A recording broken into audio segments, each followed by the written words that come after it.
ਸਤਿ ਸ਼੍ਰੀ ਅਕਾਲ ਜੀ। ਦੁਬਾਰਾ ਲਾਈਵ ਹੋ ਰਿਹਾ ਜੀ। ਮੁੱਦਾ ਉਹ ਵਿੱਚ ਰਹਿ ਗਿਆ ਸੀ 198 ਸਟੂਡੈਂਟਸ ਵਾਲਾ। ਕੁਛ ਹੋਰ ਗੱਲ ਸ਼ੁਰੂ ਹੋ ਗਈ ਸੀ ਵਿੱਚ, ਲੋਕਾਂ ਦੇ ਸਵਾਲ ਜਵਾਬ ਸ਼ੁਰੂ ਹੋ ਗਏ ਸੀ, ਉਹਦੇ ਕਰਕੇ ਮੁੱਦੇ ਤੋਂ ਭਟਕ ਗਏ ਸੀ। ਸੋ ਦੁਬਾਰਾ ਲਾਈਵ ਹੋਇਆ ਜੀ। 198 ਸਟੂਡੈਂਟ ਜਿਹੜੇ ਬੈਨ ਹੋਏ ਨੇ। ਆਪਾਂ ਸਭ ਤੋਂ ਪਹਿਲੀ ਚੀਜ਼ ਉਹਦੇ ਵਿੱਚ ਇਹ ਧਿਆਨ 'ਚ ਰੱਖਣਾ ਹੈ ਕਿ ਕਾਰਨ ਕੀ ਹੋਇਆ ਬੈਨ ਹੋਣ ਦਾ ਕਾਰਨ। ਸਭ ਤੋਂ ਪਹਿਲਾਂ ਬੈਨ ਹੋਣ ਦਾ ਕਾਰਨ ਸੀਗਾ ਜੀ ਫਰਾਡੂਲੈਂਟ ਡਾਕੂਮੈਂਟਸ। ਮਤਲਬ ਕਿ ਜਿਹੜੇ ਦਸਤਾਵੇਜ਼ ਅੰਬੈਸੀ ਦੇ ਵਿੱਚ ਭੇਜੇ ਗਏ ਸੀ ਉਹ ਫਰਾਡੂਲੈਂਟ ਸੀ, ਮਤਲਬ ਕਿ ਉਹ ਸਹੀ ਨਹੀਂ ਸੀ। GIC ਵੀ ਗਲਤ ਸੀ ਜੀ ਕਹਿੰਦੇ, ਐਂਡ ਆਫਰ ਲੈਟਰ ਵੀ ਗਲਤ ਸੀ, ਐਂਡ ਫੀ ਰਸੀਟਸ ਵੀ ਗਲਤ ਸੀ। ਹੁਣ ਫਰਾਡੂਲੈਂਟ ਡਾਕੂਮੈਂਟ ਗਲਤ ਹੋਣ ਦਾ ਕਾਰਨ ਕੀ ਸੀ? ਕਿਉਂਕਿ ਉੱਥੇ ਪੈਕੇਜ ਕੀਤਾ ਗਿਆ ਸੀ fee after visa, GIC after visa. ਮਤਲਬ ਕਿ ਅਸੀਂ ਸਾਰਾ ਕੁਝ ਪਹਿਲਾਂ ਤੁਹਾਡਾ ਅਸੀਂ ਆਪ ਭਰਾਂਗੇ, ਜਦੋਂ ਤੁਹਾਡਾ ਵੀਜ਼ਾ ਆ ਜਾਊਗਾ ਅਸੀਂ ਤੁਹਾਨੂੰ ਕੁਝ, ਉਹਨਾਂ ਨੇ ਇੱਕ ਪਰਟੀਕੂਲਰ ਅਮਾਊਂਟ ਰੱਖੀ ਸੀ, ਉਹ ਅਸੀਂ ਤੁਹਾਨੂੰ ਚਾਰਜ ਕਰਾਂਗੇ। ਦੋਸਤੋ, ਜਿਵੇਂ ਹਮੇਸ਼ਾ ਦੀ ਤਰ੍ਹਾਂ ਆਪਾਂ ਇਹ ਗੱਲ ਕਰਦੇ ਹੁੰਦੇ ਹਾਂ ਕਿ ਸਾਡੇ ਲਈ ਸਭ ਤੋਂ ਜ਼ਰੂਰੀ ਚੀਜ਼ ਕੀ ਆ ਕਿ ਸਾਡਾ ਏਜੰਟ ਦੇ ਨਾਲ ਹਰ ਵਕਤ ਸਾਡਾ ਰਾਬਤਾ ਕਾਇਮ ਰਹਿਣਾ। ਵੀਜ਼ਾ ਆਉਣਾ ਨਹੀਂ ਆਉਣਾ ਇਹ ਇੱਕ ਬਾਅਦ ਦਾ ਮੁੱਦਾ ਆ, ਪਰ ਸਭ ਤੋਂ ਪਹਿਲਾਂ ਇੰਪੋਰਟੈਂਟ ਚੀਜ਼ ਆ ਕਿ ਤੁਹਾਡੀ ਇਨਫੋਰਮੇਸ਼ਨ ਦੇ ਵਿੱਚ ਕੋਈ ਕਮੀ ਨਾ ਰਹਿ ਜੀ। ਤੇ ਇਨਫੋਰਮੇਸ਼ਨ ਲੈਣ ਦਾ ਹੱਕ ਅਸੀਂ ਉਦੋਂ ਹੀ ਰੱਖਾਂਗੇ ਜਦੋਂ ਅਸੀਂ ਆਪਦੇ ਮਾਧਿਅਮ ਰਾਹੀਂ ਸਾਰਾ ਪੈਸੇ ਦਾ ਲੈਣ ਦੇਣਾ ਜੋ ਅਸੀਂ ਆਪ ਕਰਾਂਗੇ। ਕਿ ਜੇ ਅਸੀਂ ਸਾਡਾ GIC ਜਾਣਾ ਤੁਹਾਡੇ ਅਕਾਊਂਟ 'ਚੋਂ, ਹੁਣ GIC ਦੀ ਪਹਿਲੀ ਹਦਾਇਤ ਹੀ ਇਹ ਆ ਬੈਂਕਾਂ ਦੀ ਕਿ ਸਟੂਡੈਂਟ ਦੇ, ਕੈਂਡੀਡੇਟ ਦੇ ਅਕਾਊਂਟ 'ਚੋਂ GIC ਭਰਿਆ ਜਾਵੇ। ਜਿਹੜੇ ਅਕਾਊਂਟ ਹੋਲਡਰ ਨੇ ਅਕਾਊਂਟ ਆਪਦਾ ਕੈਨੇਡਾ ਦੇ ਬੈਂਕ ਦੇ ਵਿੱਚ ਖਲਾਇਆ, GIC ਅਕਾਊਂਟ ਖਲਾਇਆ, ਉਹਦੇ ਹੀ ਇੰਡੀਅਨ ਅਕਾਊਂਟ ਦੇ ਵਿੱਚੋਂ ਸਾਨੂੰ ਪੈਸੇ ਆਉਣ। ਜੋ ਫੀਸ ਆ ਉਹ ਅਸੀਂ ਕੈਂਡੀਡੇਟ ਦੇ ਪੇਰੈਂਟਸ ਦੇ ਅਕਾਊਂਟ 'ਚੋਂ ਵੀ ਭਰ ਦਿੰਦੇ ਆ, ਚਲੋ ਕੋਈ ਪ੍ਰੋਬਲਮ ਨਹੀਂ। ਪਰ ਕਿਤੇ ਉਹ ਐਟਲੀਸਟ ਤੁਸੀਂ ਚੈੱਕ ਸਾਈਨ ਕਰਕੇ ਤੁਸੀਂ ਖੁਦ ਬੈਂਕ ਦੇ ਰਾਹੀਂ ਵਾਇਰ ਟਰਾਂਸਫਰ ਕਰੋ ਤੇ ਅਕਾਊਂਟ, ਤੁਹਾਡੇ ਕਾਲਜ ਦੇ ਅਕਾਊਂਟ ਦੇ ਵਿੱਚ ਤੁਹਾਡੀ ਫੀ ਜਾਵੇ, ਜਿਹਦੇ ਨਾਲ ਐਟਲੀਸਟ ਤੁਹਾਨੂੰ ਪਤਾ ਤਾਂ ਲੱਗੂਗਾ ਨਾ ਕਿ ਤੁਹਾਡੇ ਡਾਕੂਮੈਂਟਸ ਤੁਸੀਂ ਜੋ ਡਾਕੂਮੈਂਟਸ ਲੈ ਰਹੇ ਹੋ, ਜੇ ਤੁਹਾਡੀ ਉਸ ਤੋਂ ਬਾਅਦ LOA ਆਈ ਆ, ਜੇ ਤੁਹਾਡੀ ਲੈਟਰ ਆਫ ਐਕਸੈਪਟੈਂਸ ਆਈ ਆ, ਤੁਹਾਡਾ GIC ਸਰਟੀਫਿਕੇਟ ਆਇਆ, ਉਹ ਸਾਰਾ ਕੁਝ ਤੁਸੀਂ ਹੱਥੀਂ ਪੇ ਕੀਤਾ ਸੀ। ਦੇਖੋ, ਕਿਤੇ ਨਾ ਕਿਤੇ ਅਸੀਂ ਤੁਹਾਡੇ ਮਾਰਗਦਰਸ਼ਕ ਬਣਦੇ ਹਾਂ, ਅਸੀਂ ਤੁਹਾਨੂੰ ਦੱਸਦੇ ਹਾਂ ਕਿ ਤੁਹਾਡਾ ਕੇਸ ਅਪਲਾਈ ਕਿੱਦਾਂ ਹੋਣਾ ਆ। ਪਰ ਜੇ ਤੁਸੀਂ ਸਾਡੇ ਉੱਤੇ ਇਸ ਤਰੀਕੇ ਨਾਲ ਵਿਸ਼ਵਾਸ ਕਰੋਗੇ ਕਿ ਅਸੀਂ ਤੁਹਾਨੂੰ ਕਹਾਂਗੇ ਕਿ ਤੁਸੀਂ ਵੀਜ਼ੇ ਵਾਲੇ ਦਿਨ ਹੀ ਸਾਨੂੰ ਮਿਲਣ ਆਇਓ, ਅਸੀਂ ਹੀ ਦੇਖਾਂਗੇ ਕਿਹੜੇ ਕਾਲਜ 'ਚ ਪਾਉਣਾ, ਅਸੀਂ ਹੀ ਦੇਖਾਂਗੇ ਫੀਸ ਕਿਵੇਂ ਜਾਣੀ ਆ, ਅਸੀਂ ਹੀ ਦੇਖਾਂਗੇ ਤੁਹਾਡਾ GIC ਕਿਵੇਂ ਜਾਣਾ, ਤੁਹਾਨੂੰ ਕੁਝ ਵੀ ਨਹੀਂ ਦੱਸਾਂਗੇ, ਤਾਂ ਕਿਤੇ ਨਾ ਕਿਤੇ ਇਹੋ ਜਿਹੇ ਹਾਦਸੇ ਹੋ ਜਾਣ ਦਾ ਡਰ ਜ਼ਿਆਦਾ ਵੱਧ ਜਾਂਦਾ। ਸੋ ਸਟੂਡੈਂਟਸ, ਕੈਂਡੀਡੇਟਸ, ਮੈਂ ਤੁਹਾਨੂੰ ਹਮੇਸ਼ਾ ਦੀ ਤਰ੍ਹਾਂ ਹੀ ਅੱਜ ਫਿਰ ਇਹੀ ਸੁਨੇਹਾ ਦੇਣ ਜਾ ਰਿਹਾ ਕਿ ਜੋ ਲਾਅ, ਜੋ ਰੂਲਸ ਐਂਡ ਰੈਗੂਲੇਸ਼ਨਸ CIC ਨੇ ਬਣਾਏ ਨੇ, ਤੇ ਜਿਨ੍ਹਾਂ ਰੂਲਸ ਐਂਡ ਰੈਗੂਲੇਸ਼ਨਸ ਨੂੰ ਜਾਂ ਜਿਹੜੇ ਤਰੀਕਿਆਂ ਨੂੰ CIC ਮਾਨਤਾ ਦਿੰਦੀ ਆ, ਹਮੇਸ਼ਾ ਉਹਨਾਂ ਨੂੰ ਹੀ ਅਪਣਾਓ।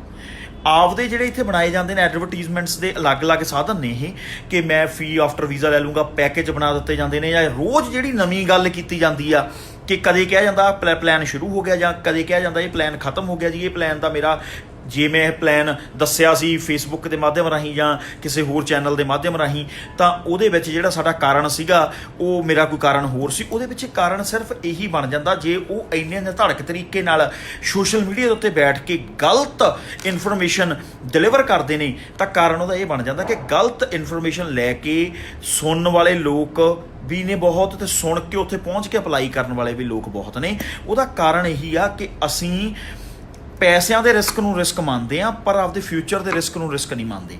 ਜਿਵੇਂ ਮੈਂ ਪਹਿਲਾਂ ਹਮੇਸ਼ਾ ਹੀ ਤੁਹਾਨੂੰ ਇਹ ਕਹਿੰਦਾ ਕਿ ਏਜੰਟ ਦਾ ਸੰਬੰਧ ਵੀਜ਼ੇ ਨਾਲ ਜਾਂ ਰਿਫਿਊਜ਼ਲ ਨਾਲ ਨਹੀਂ ਆ। ਏਜੰਟ ਦਾ ਸੰਬੰਧ ਤਾਂ ਤੁਹਾਡੇ ਡਾਕੂਮੈਂਟਸ ਨੂੰ ਤਰਤੀਬਵਾਰ ਕਰਕੇ as per the requirement of CIC ਜਾਂ ਕਿਸੇ ਵੀ ਹਾਈ ਕਮਿਸ਼ਨ ਦੀ ਰਿਕੁਆਇਰਮੈਂਟ ਦੇ ਹਿਸਾਬ ਦੇ ਨਾਲ ਤੁਹਾਡੇ ਡਾਕੂਮੈਂਟਸ ਨੂੰ ਅੰਬੈਸੀ ਤੱਕ, ਅੰਬੈਸੀ ਆਫਿਸਰ ਤੱਕ ਪਹੁੰਚਦਾ ਕਰਨਾ ਆ। ਤੁਹਾਡੀ ਐਡਮਿਸ਼ਨ ਕਰਾਉਣਾ ਆ, ਤੁਹਾਨੂੰ ਦੱਸਣਾ ਆ ਕਿ ਆਹ ਰੂਲਸ ਐਂਡ ਰੈਗੂਲੇਸ਼ਨਸ ਆਏ ਨੇ, ਇਹਨਾਂ ਰੂਲਸ ਐਂਡ ਰੈਗੂਲੇਸ਼ਨਸ ਨੂੰ ਧਿਆਨ ਦੇ ਵਿੱਚ ਰੱਖਦੇ ਹੋਏ ਤੁਸੀਂ ਕਿਹੜਾ ਕੇਸ ਕਿਵੇਂ ਅਪਲਾਈ ਕਰ ਸਕਦੇ ਹੋ। ਵੀਜ਼ਾ ਆਉਣਾ, ਰਿਫਿਊਜ਼ਲ ਆਉਣੀ, ਇਹ ਬਾਅਦ ਦੀ ਗੱਲ ਹੋ ਜਾਂਦੀ ਆ, ਪਰ ਵੀਜ਼ਾ ਐਟਲੀਸਟ ਵੀਜ਼ਾ ਜਾਂ ਇਮੀਗ੍ਰੇਸ਼ਨ ਜਾਂ ਸਟੂਡੈਂਟ ਵੀਜ਼ਾ ਕੰਸਲਟੈਂਟ ਦੇ ਨਾਲ ਜਿਹੜਾ ਤੁਹਾਡਾ ਰਾਬਤਾ ਰਹਿਣਾ ਚਾਹੀਦਾ, ਉਹ ਬਹੁਤ ਹੀ ਟਰਾਂਸਪੇਰੈਂਟ ਰਹਿਣਾ ਚਾਹੀਦਾ ਕਿ ਤੁਸੀਂ ਕਿਹੜਾ ਕੇਸ ਅਪਲਾਈ ਕਰ ਰਹੇ ਹੋ, ਤੇ ਉਸ ਕੇਸ ਅਪਲਾਈ ਕਰਨ ਦੇ ਦੌਰਾਨ ਤੁਸੀਂ ਕਿਹੜੇ ਡਾਕੂਮੈਂਟਸ ਅੰਬੈਸੀ ਨੂੰ ਭੇਜਣੇ ਨੇ, ਉਹ ਡਾਕੂਮੈਂਟਸ ਕਿਵੇਂ ਜਨਰੇਟ ਹੁੰਦੇ ਨੇ, GIC ਸਰਟੀਫਿਕੇਟ ਕਿਵੇਂ ਜਨਰੇਟ ਹੁੰਦਾ, ਜੇ GIC ਸਰਟੀਫਿਕੇਟ ਜਨਰੇਟ ਕਰਵਾਉਣਾ ਤਾਂ ਉਹ ਤੁਸੀਂ ਕਿੰਨੇ ਪੈਸੇ ਟਰਾਂਸਫਰ ਕੀਤੇ ਆ, ਉਹ ਫਿਰ ਹੀ ਤੁਹਾਨੂੰ ਕੋਈ ਵੀਜ਼ਾ ਇਮੀਗ੍ਰੇਸ਼ਨ ਕੰਸਲਟੈਂਟ ਜਾਂ ਸਟੂਡੈਂਟ ਵੀਜ਼ਾ ਕੰਸਲਟੈਂਟ ਤੁਹਾਨੂੰ ਫਿਰ ਹੀ ਦੱਸੂਗਾ। ਜੇ ਤੁਸੀਂ ਉਹ ਤੋਂ ਇਹ ਜਿਹੀਆਂ ਸੇਵਾਵਾਂ ਨਹੀਂ ਲਓਗੇ ਕਿ ਤੂੰ ਸਾਡਾ GIC ਵੀ ਭਰ ਦੇ ਜਾਂ ਤੂੰ ਆਪਦੇ ਪੱਲਿਓਂ ਸਾਡੀ ਫੀਸਾਂ ਭਰ ਦੇ, ਉੱਥੇ ਫਿਰ ਕੋਈ ਨਾ ਕੋਈ ਕਿਉਂ 200 ਕਿਹੜੇ ਮੋਗੇ ਦੇ ਏਜੰਟ ਕੋਲੇ 200 ਸਟੂਡੈਂਟ ਦਾ GIC ਤੇ 200 ਸਟੂਡੈਂਟ ਦੀ ਫੀਸ ਭਰਨ ਦੀ ਕਾਬਲੀਅਤ ਆਪਦੇ ਪੱਲਿਓਂ। ਮੈਨੂੰ ਤੁਸੀਂ ਦੱਸੋ GIC ਕੱਲਾ 5 ਲੱਖ ਜਾਂਦਾ ਆ ਤੇ 200 ਨਾਲ ਤੁਸੀਂ ਗੁਣਾ ਕਰਕੇ ਦੇਖੋ ਵੀ ਕਿੰਨਾ ਬਣ ਗਿਆ।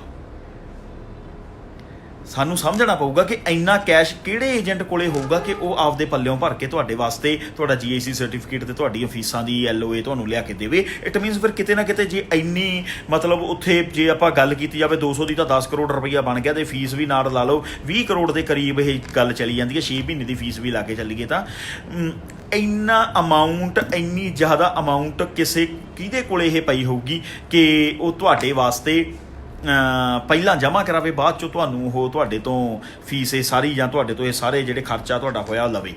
ਕੋਈ ਨਾ ਕੋਈ ਘਪਲਾ ਤਾਂ ਹੋ ਹੀ ਰਿਹਾ ਸੀ ਨਾ ਉੱਥੇ। ਸੋ ਦੋਸਤੋ ਹਮੇਸ਼ਾ ਇਸ ਚੀਜ਼ ਦਾ ਧਿਆਨ ਰੱਖੋ ਕਿ ਜਦੋਂ ਵੀ ਕੇਸ ਅਪਲਾਈ ਕਰਨਾ ਆ ਤਾਂ ਉਹਦੀ ਕਲੈਰਿਟੀ ਫੇਰ ਬਣ ਕੇ ਰਹੂਗੀ ਜੇ ਤੁਸੀਂ ਜੋ ਕੰਮ ਤੁਹਾਡੇ ਵੱਲੋਂ ਹੋਣਾ ਤੁਸੀਂ ਕਰੋ, ਜੋ ਡਾਕੂਮੈਂਟਸ ਤੁਸੀਂ ਜਨਰੇਟ ਕਰਨੇ ਹੋ ਤੁਸੀਂ ਖੁਦ ਹੀ ਜਨਰੇਟ ਕਰੋ। ਤੁਸੀਂ ਉਹਦੀ ਜ਼ਿੰਮੇਵਾਰੀ ਕਿਸੇ ਵੀ ਏਜੰਟ ਉੱਤੇ ਜਾਂ ਉਸ ਚੀਜ਼ ਨੂੰ ਜਨਰੇਟ ਕਰਨ ਦੇ ਲਈ ਤੁਸੀਂ ਕਿਸੇ ਵੀ ਏਜੰਟ ਨੂੰ ਉਹਦੀ ਅਥਾਰਟੀ ਨਾ ਦਿਓ।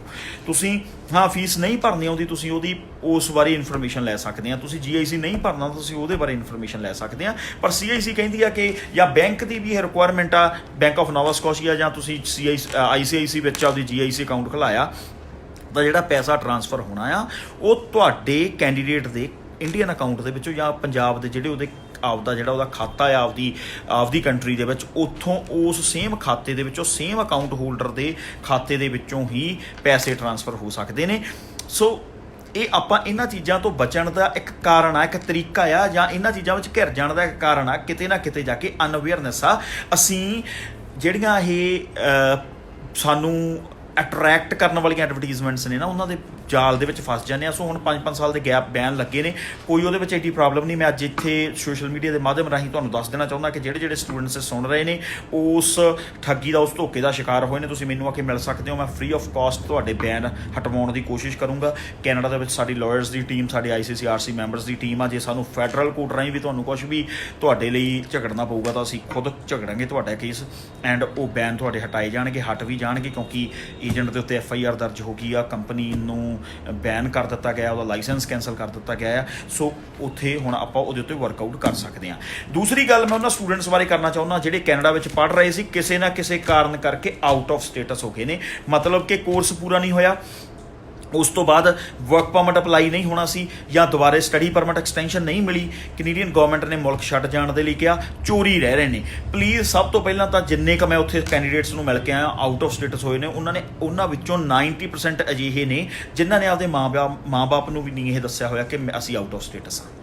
ਪਲੀਜ਼ ਮੇਰੀ ਹੱਥ ਬੰਨ੍ਹ ਕੇ ਬੇਨਤੀ ਆਪਦੇ ਪੇਰੈਂਟਸ ਨਾਲ ਇਹ ਗੱਲ ਜ਼ਰੂਰ ਕਰੋ, ਤਾਂ ਹੀ ਉਹਦਾ ਫਿਰ ਹੱਲ ਹੋਊਗਾ। ਗੱਲ ਕਰੋਗੇ ਤਾਂ ਉਹਦਾ ਹੱਲ ਨਿਕਲੂਗਾ। ਕੋਈ ਜੇ ਬੈਠੇ ਰਹੋਗੇ ਉੱਥੇ ਤੁਹਾਨੂੰ ਦੁਬਾਰਾ ਫੇਰ ਤੋਂ ਠੱਗੀ ਧੋਖੇ ਦਾ ਸ਼ਿਕਾਰ ਹੋਣਾ ਪਊਗਾ ਕਿਉਂਕਿ ਤੁਸੀਂ ਬੈਠੇ ਹੋ ਆਊਟ ਆਫ ਸਟੇਟਸ, ਤੁਸੀਂ ਬੈਠੇ ਹੋ ਚੋਰੀ। ਤੁਸੀਂ ਤਾਂ ਕੱਲ੍ਹ ਨੂੰ ਕਿਸੇ ਦੀ ਸ਼ਿਕਾਇਤ ਕਰਨ ਯੋਗੇ ਵੀ ਨਹੀਂਗੇ ਜੇ ਤੁਹਾਡੇ ਤੋਂ ਕੋਈ 10,000 15,000 ਡਾਲਰ ਲੈ ਕੇ ਖਾ ਵੀ ਗਿਆ। ਸੋ ਦੋਸਤੋ ਮੇਰਾ ਇਹ ਕਹਿਣ ਦਾ ਮਕਸਦ ਆ ਕਿ ਜਿਹੜੇ ਸਟੂਡੈਂਟ ਉੱਥੇ ਆਊਟ ਆਫ ਸਟੇਟਸ ਨੇ ਜਾਂ ਕਿਸੇ ਪ੍ਰੋਬਲਮ ਵਿੱਚ ਨੇ, ਜਦੋਂ ਵੀ ਕੋਈ ਇਹੋ ਜਿਹੀ ਪ੍ਰੋਬਲਮ ਆਉਂਦੀ ਆ ਜ਼ਰੂਰ ਆਪਦੇ ਪੇਰੈਂਟਸ ਨਾਲ ਸ਼ੇਅਰ ਕਰਿਆ ਕਰੋ। ਜੇ ਤੁਸੀਂ ਇਹੋ ਜਿਹੀ ਕਿਸੇ ਵੀ ਪ੍ਰੋਬਲਮ ਦਾ ਹੱਲ ਚਾਹੁੰਦੇ ਹੋ ਤਾਂ ਤੁਸੀਂ ਸਾਨੂੰ ਕੰਟੈਕਟ ਵੀ ਕਰ ਸਕਦੇ ਹੋ। ਕਿਸੇ ਵੀ ਤਰੀਕੇ ਦੇ ਤੁਸੀਂ ਆਊਟ ਆਫ ਸਟੇਟਸ ਹੋ ਚੁੱਕੇ ਹੋ, ਕਿਸੇ ਕਾਰਨ ਕਰਕੇ ਤੁਹਾਡਾ ਵਰਕ ਪਰਮਿਟ ਐਕਸਟੈਂਸ਼ਨ ਜਾਂ ਸਟੱਡੀ ਵੀਜ਼ਾ ਐਕਸਟੈਂਸ਼ਨ ਨਹੀਂ ਪੈ ਰਹੀ ਜਾਂ ਤੁਸੀਂ ਕਿਸੇ ਕੋਰਸ ਦੇ ਵਿੱਚੋਂ ਪੂਰਾ ਨਹੀਂ ਕਰ ਸਕੇ, ਫੇਲ ਹੋ ਚੁੱਕੇ ਹੋ, ਕਿਸੇ ਵੀ ਤਰੀਕੇ ਦੀ ਇਹੋ ਜਿਹੀ ਪ੍ਰੋਬਲਮ ਆ ਤਾਂ ਪਲੀਜ਼ ਘਬਰਾਉਣ ਦੀ ਲੋੜ ਨਹੀਂ, ਪੈਨਿਕ ਹੋਣ ਦੀ ਲੋੜ ਨਹੀਂ। ਐਟਲੀਸਟ ਆਪਦੀ ਫੈਮਿਲੀ ਨਾਲ ਡਿਸਕਸ ਕਰੋ, ਸਾਡੇ ਨਾਲ ਡਿਸਕਸ ਕਰੋ, ਅਸੀਂ ਉਹਨਾਂ ਦਾ ਹੱਲ ਲੱਭਣ ਦੀ ਕੋਸ਼ਿਸ਼ ਕਰਾਂਗੇ। ਇੰਨਾ ਕਹਿੰਦਾ ਹੋਇਆ ਖਿਮਾ ਦਾ ਜਾਚਕਾਂ ਜੀ ਧੰਨਵਾਦ।